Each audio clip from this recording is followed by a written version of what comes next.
Bonjour à tous et bienvenue sur ce nouveau tutoriel de la Chambre de métier.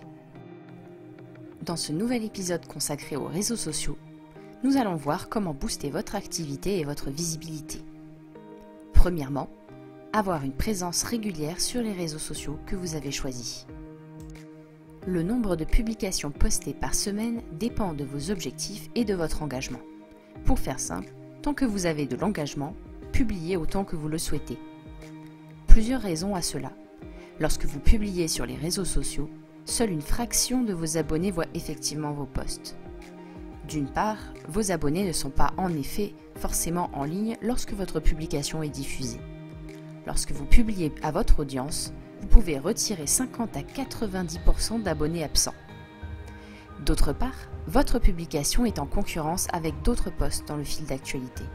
Ce qui signifie que ce n'est pas parce qu'une publication est affichée dans le flux de contenu Facebook, Instagram ou Twitter que celle-ci est effectivement vue. De plus, si vous êtes régulier dans vos posts, vous aurez plus tendance à être vu et à être mis en avant. Faites tout de même attention à votre engagement. Il est parfaitement normal d'obtenir des performances qui varient selon vos publications. Vos posts ne rencontrent pas toujours le succès, rien d'alarmant. Jusqu'à un certain point. L'augmentation de votre fréquence créera un effet positif en intensifiant la relation avec votre audience qui viendra d'elle-même consommer des contenus chez vous. Au-delà d'un certain point cependant, vous pouvez observer une baisse de l'engagement global. Si de mois en mois la tendance à la baisse est claire, il est sans doute temps de réduire la voilure et de se focaliser sur la qualité plutôt que sur la quantité. Deuxième point, diversifiez vos contenus.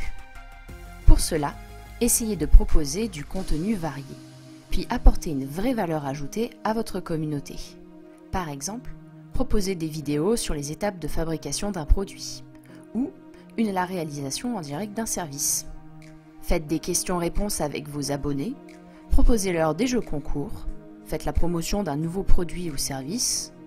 Gardez à l'esprit que la clé est de proposer du contenu adapté à votre cible. L'objectif ne doit pas être la promotion pure de votre business, mais plutôt de partager du contenu ayant une valeur ajoutée pour vos abonnés. Troisième étape, démarcher des influenceurs. Qu'est-ce qu'un influenceur? C'est une personne qui, grâce à son exposition sur Internet et les réseaux, a une influence sur les internautes qui le suivent et sur leurs décisions d'achat. Aujourd'hui, les influenceurs peuvent jouer un rôle important en termes de communication pour votre marque. Ils la développent au travers de leurs pages personnelles sur leurs réseaux sociaux, en donnant leurs avis et leurs conseils pour l'utilisation de votre produit ou sur votre service. Avantage, développez votre notoriété. L'influenceur relaie votre message auprès de sa communauté. Celle-ci est en général très développée et active. Du coup, votre message va avoir une portée plus importante auprès d'un public ciblé. Il interagit aussi avec votre communauté. Les influenceurs représentent un lien direct entre votre marque et vos clients. La communauté de l'influenceur le suit de très près et est souvent très active. À chaque publication de l'influenceur, sa communauté réagit donc très vite avec lui pour donner un avis sur les produits ou services de votre marque. Cela permet d'obtenir réellement et rapidement les avis de vos clients. Développez une nouvelle forme de communication. En passant par un influenceur, votre marque développe une meilleure image de marque. Et oui, les influenceurs sont moins intrusifs en termes de communication. S'ils partagent les produits ou services de votre marque, c'est parce qu'ils pensent qu'ils peuvent être utiles à leur communauté. Et les fans le savent. C'est pourquoi quand un influenceur met en avant votre marque, sa communauté ne se sent pas spammée par la pub intrusive. Vous allez donc développer une relation moins intrusive avec vos clients au travers de cette forme de communication. Vous pouvez également grâce à cela accroître vos ventes. Au-delà de développer votre notoriété, c'est aussi pour mettre en avant vos produits ou services. Les influenceurs parlent de votre marque. Ils promeuvent vos produits et services, donc envoient les clients vers votre site internet ou vos boutiques. Les conseils et les avis, positifs bien sûr, sur vos produits ou services vont faire augmenter vos ventes. Et oui, aujourd'hui, les clients se tournent davantage vers les influenceurs pour avoir des conseils et des avis sur les produits ou prestations qu'ils souhaitent acheter. S'ils se sentent rassurés de pouvoir se fier à l'avis d'une personne extérieure à la marque, votre partenariat aura donc plus d'impact qu'une publicité classique. Cela va également booster votre communication émotionnelle.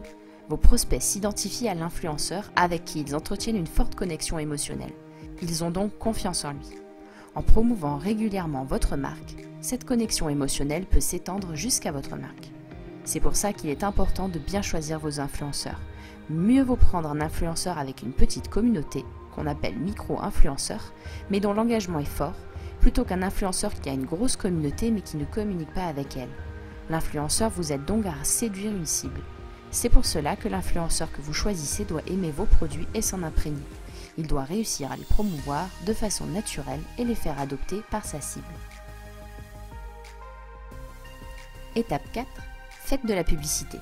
La publicité sur les réseaux sociaux est aujourd'hui indispensable pour bénéficier d'une plus grande notoriété et pour toucher une large cible qualifiée. Avec la multiplication des plateformes sociales et du nombre d'utilisateurs, il devient très difficile d'obtenir de la visibilité de manière organique. Les divers algorithmes limitent la visibilité, ce qui oblige les marques à devoir payer pour être visibles auprès des consommateurs pour l'acquisition de nouveaux clients.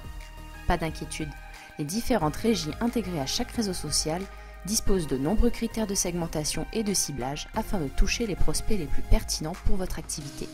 Rien ne sert de payer une publication pour toucher 1 million de personnes si ce million de personnes ne correspond pas à votre cible de clients. Les partenariats. Nouer des partenariats avec une autre entreprise est un moyen hautement efficace pour accroître votre clientèle. Cette méthode consiste à échanger des avantages entre entreprises. De cette manière, chaque entreprise gagne dans l'échange et peut profiter d'une amélioration considérable sur leurs faiblesses. Avant tout, définir l'objectif de ce partenariat, ce que je souhaite acquérir, et l'état de ma situation actuelle, ce que je peux offrir en échange. Cette étape est primordiale. Ensuite, il faut savoir cibler ses potentiels partenaires. Car, comme vous vous en doutez, vous ne pouvez pas collaborer avec des partenaires avec lesquels l'activité n'a aucune corrélation avec la vôtre. Soyez sûr de toucher la même clientèle que votre futur partenaire, d'avoir les mêmes valeurs, afin d'être sûr que sa clientèle puisse être intéressée par ce que vous allez proposer et inversement. Enfin, suivez votre progression. Il faut suivre le nombre de vos followers ou abonnés. Cet indicateur est à suivre absolument pour tous ceux qui optent pour un objectif de croissance de leur communauté. Plus vous avez d'abonnés, plus cela montre que votre communication et votre stratégie sur les réseaux sociaux fonctionnent. Mais il ne suffit pas de suivre simplement ce nombre, la qualité de ces abonnés compte autant. Pour savoir si vos abonnés sont qualifiés et si vos publications sont suffisamment pertinentes, vous devez analyser les interactions sur vos différents réseaux sociaux. Le nombre d'interactions ou engagements. Plus vos publications sont intéressantes et pertinentes pour votre cible, plus elles seront partagées, likées et commentées. C'est l'un des KPI, les indicateurs clés de performance, à suivre sur les réseaux sociaux pour savoir si vos posts suscitent de l'intérêt ou non. Si ce n'est pas le cas, vous devez revoir votre ligne éditoriale sur les réseaux sociaux pour proposer du contenu plus ciblé et qualitatif. Le nombre d'impressions et la portée. C'est le nombre de fois où une publicité apparaît sur l'écran des internautes cibles.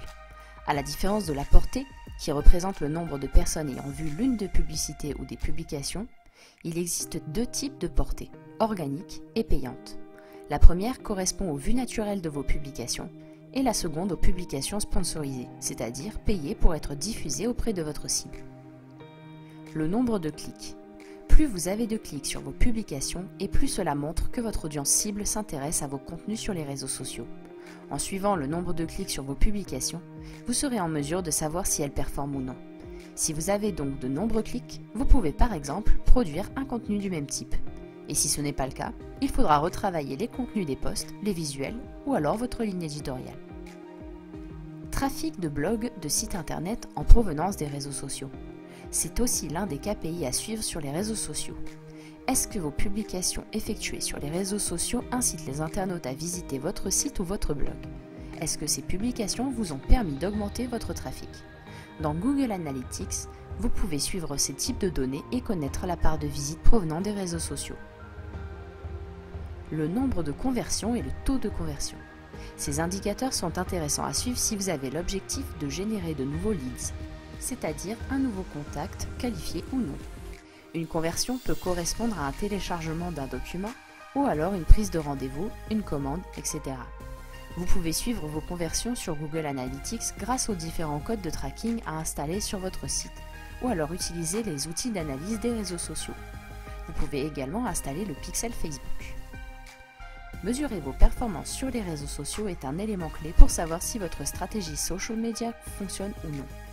En analysant les différents facteurs d'indicateurs clés à suivre sur les réseaux sociaux, vous serez en mesure de comprendre ce qui fonctionne pour votre activité. Vous savez à présent comment booster votre visibilité sur les réseaux sociaux. Ce tutoriel est à présent terminé. Si vous souhaitez aller plus loin, rendez-vous dans la barre d'information. Si vous souhaitez faire le point sur votre utilisation du numérique, prenez rendez-vous avec un conseiller en cliquant sur le lien Déclic numérique. Si vous souhaitez vous former en ligne, consultez notre site internet pour découvrir toutes nos formations numériques.